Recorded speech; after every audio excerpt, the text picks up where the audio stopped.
Educators from 6 high schools in Manchester have been trained in CPR through an initiative by the Rotary Club of Mandeville and the Heart Foundation of Jamaica. It comes amidst concerns that fewer than 10% of Jamaicans know how to save a life in an emergency. Details in this report. We've seen countless headlines of Jamaicans losing their lives in water, drowning.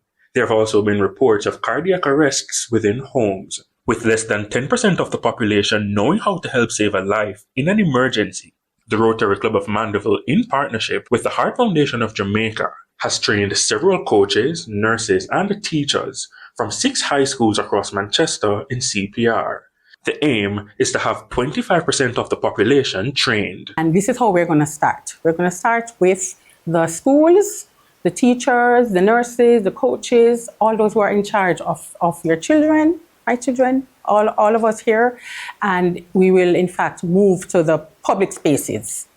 So this is our mandate for this year, and we intend to continue. It is supposed to be, we will continue it, I should say, for a few more years or as long as it takes.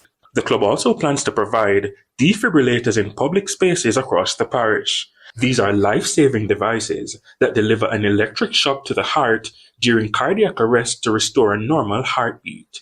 Mayday High School is the first to benefit.